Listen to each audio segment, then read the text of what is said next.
नमस्कार, जय हिंद। मैं हूं मनीष झावड़ा, आप देख रहे हैं Manish law classes. Recently AIB 17 के रिजल्ट आउट हुए हैं। तो पहले तो उन सभी स्टूडेंट को, सभी कैंडिडेट को many many congratulation who have clear this exam. आप ऐसे ही जीवन में उन्नति करते रहें और सोसाइटी में अच्छे फ्रेमवर्क सेटअप करें, ताकि इस देश हित में, समाज हित में कुछ अच्छी भलाई हो सके आपके द्वारा। अब हम बात करते हैं आज के वीडियो में। जो आज का वीडियो है जनरल सेगमेंट के ऊपर, लॉ से रिलेटेड या लॉ फील्ड से रिलेटेड ऐसे बहुत सारे बेसिक टर्म हैं जिनके लोगों को मन में कुछ प्रॉब्लम होते हैं समझने में। जो होते हैं डिफरेंट वर्ड, लेकिन कभी कभी उसका मीनिंग जो होता है वो सेम होता है। या बहुत सारे ऐसे वर्ड जिसके लोग मतलब समझ नहीं पाते हैं। आज हम उसको लेकर डिस्कस करेंगे, चाहे वो लॉ फील्ड से हो या अदर देन लॉ फील्ड हो। तो चलिए समझते हैं। देखिए, पहला वर्ड है लॉयर और बैरिस्टर। दोनों को एक वे में हम समझते हैं। लॉयर का मतलब भी होता है वकील, बैरिस्टर का मतलब भी होता है वकील। लॉयर, अगर आप LLB पास करते हैं, लॉ ग्रेजुएट जब बन जाते हैं, चाहे वो 3 इयर्स का करें या 5 इयर्स का करें, जब आप लॉ पास कर जाते हैं, तब आप जब लॉ ग्रेजुएट हो जाते हैं या इंडिया से, तो आप लॉयर कहलाते हैं। वही अगर आप इंग्लैंड से अगर लॉ पार के आते हैं, लॉ ग्रेजुएट होके आते हैं, तो आप बैरिस्टर कहलाएंगे। क्लियर है? जैसे कि महात्मा गांधी जी थे। तो जो चाहे इंडिया में 3 इयर्स का लॉ ग्रेजुएट होते हो या 5 इयर्स का लॉ ग्रेजुएट होते हो, स्टडी कंप्लीट होने के बाद जब उन्हें डिग्री मिल जाती है तो वो लॉयर कहलाते हैं। But you can't represent your client in court. इस डिग्री से आप कोर्ट में अपने क्लाइंट को रिप्रेजेंट नहीं कर सकते हो। It's just a degree of lawyer. समझ गए कि आपने 3 इयर्स या 5 इयर्स की कोर्स कंप्लीट कर ली है, पढ़ाई खत्म कर ली है। Just a degree. यहाँ से आपका स्टार्ट होता है। अब आपको अगर क्लाइंट को रिप्रेजेंट करना है कोर्ट में, तो बनना पड़ेगा एडवोकेट। जो एडवोकेट बनने के लिए आपको BCI मतलब बार काउंसिल ऑफ इंडिया द्वारा जो एग्जाम कंडक्ट करवाई जाती है, जिसका नाम है AIBE, मतलब ऑल इंडिया बार एग्जामिनेशन। इस एग्जाम को पास करना पड़ेगा, क्लियर करना पड़ेगा। ये एग्जाम क्लियर करने या पास करने के बाद आपको मिलती है COP, मतलब सर्टिफिकेट ऑफ प्रैक्टिस। ये प्रैक्टिस लेकर, ये सर्टिफिकेट लेकर, अब आप किसी भी क्लाइंट को या किसी भी क्लाइंट से संबंधित आप उनके रिप्रेजेंटेशन कर सकते हैं कोर्ट में। Now you can represent your client in court. जब आप एडवोकेट बन जाते हो एग्जाम पास करने के बाद, अब यहाँ से होती है एक लॉ स्टूडेंट की कहानी शुरू। देखिए, तो एडवोकेट बनने के बाद आप इंडिया के किसी भी कोर्ट में प्रैक्टिस कर सकते हैं, सिवाय सुप्रीम कोर्ट। तो सर सुप्रीम कोर्ट क्यों नहीं?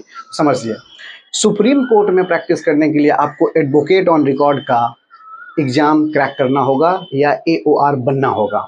ये कैसे बनेंगे? तो एडवोकेट ऑन रिकॉर्ड, जो कि सुप्रीम कोर्ट द्वारा एग्जाम कंडक्ट करवाई जाती है, जिसका नाम है AOR, एडवोकेट ऑन रिकॉर्ड, ये एग्जाम आपको क्रैक करना होगा। लेकिन इस एग्जाम को क्रैक करने से पहले इसका क्राइटेरिया समझिए। क्राइटेरिया है 4+1 का एक्सपीरियंस। तो 4+1 का एक्सपीरियंस क्या है? 4 इयर्स आप किसी भी कोर्ट में, इंडिया के किसी भी कोर्ट में आपका प्रैक्टिस होना चाहिए। 4 साल तक आपकी इंडिया के किसी भी कोर्ट में प्रैक्टिस किए होना चाहिए। प्लस 1 साल आप सुप्रीम कोर्ट के जो AOR हैं, जो पहले ही ऑलरेडी AOR बन चुके हैं, उनके अंडर का एक्सपीरियंस होना चाहिए। और वो AOR जिसके अंडर आप काम कर रहे हो, प्रैक्टिस कर रहे हो, जिनके अंडर आप 1 साल का एक्सपीरियंस शो कर रहे हो, उनका मोर देन 10 ईयर का एक्सपीरियंस होना चाहिए अंडर सुप्रीम कोर्ट। समझ गए कंसेप्ट? ये क्राइटेरिया फुलफिल होने के बाद आप एग्जाम में बैठोगे, अप्लाई करोगे, अपीयर होगे, फिर क्रैक करने के बाद आप बनोगे AOR, तब आप सुप्रीम कोर्ट के बन जाओगे एडवोकेट। तो ये है सुप्रीम कोर्ट के एडवोकेट बनने का रास्ता। चलिए, तीसरा टर्म समझते हैं, advocate general, attorney general, solicitor general. देखिए, एडवोकेट जनरल जो होते हैं वो स्टेट को रिप्रेजेंट करते हैं। इन्हें गवर्नर अपॉइंट करते हैं स्टेट के, इसलिए इन्हें first law officer of state कहा जाता है। मतलब पहले विधि अधिकारी ऑफ राज्य के तौर पे इन्हें नियुक्त किया जाता है, इन्हें अपॉइंट किया जाता है। ये किसी एग्जाम के थ्रू नहीं आते हैं, और ये इन्हें उसी हिसाब से चूज किया जाता है। इनका एक्सपीरियंस, इनका ईयर ऑफ एक्सपीरियंस मैटर करता है उस हिसाब से।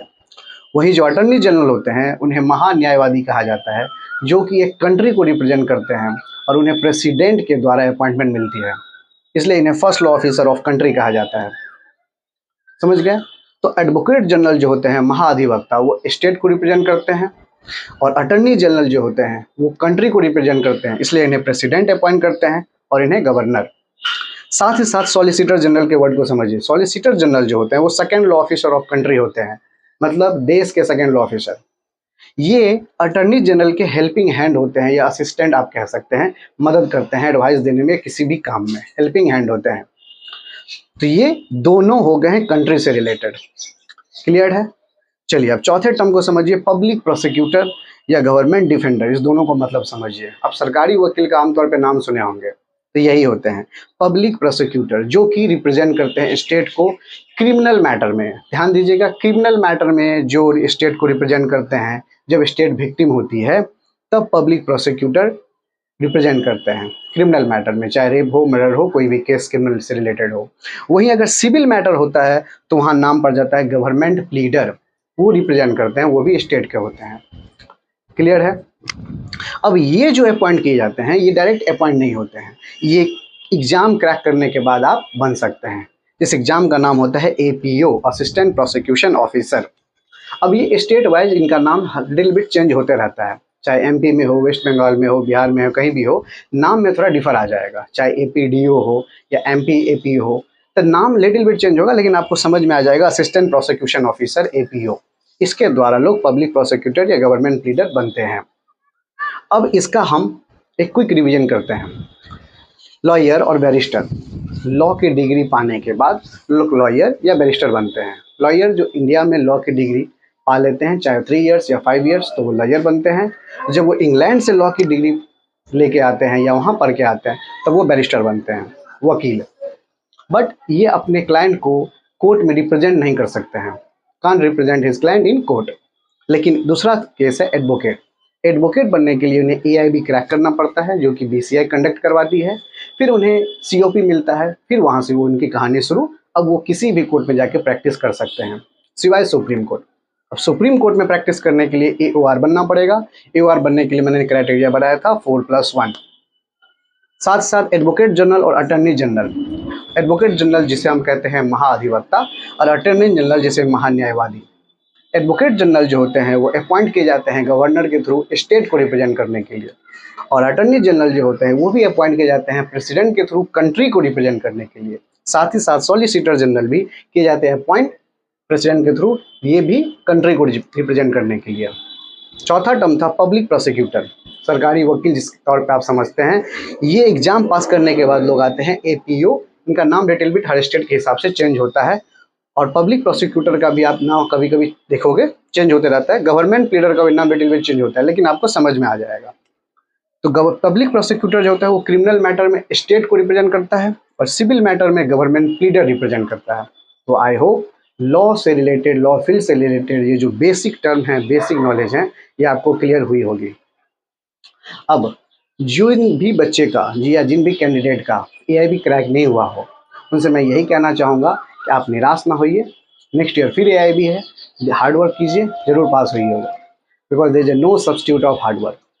और अंत में 2 लाइन दोहराना चाहूँगा मैथिली शरण गुप्त जी की, कि नर हो न निराश करो मन को, कुछ काम करो, कुछ काम करो, जग में रह के कुछ नाम करो। यह जन्म हुआ किस अर्थ हो, समझो इसको ना व्यर्थ हो। कुछ तो उपयुक्त करो तन को, नर हो न निराश करो मन को। तो बस ज्ञान अर्जित करते रहिए, क्योंकि ज्ञान है तो सम्मान है। मिलते हैं आपके साथ नेक्स्ट वीडियो में। टिल देन जय Hind and thanks for watching.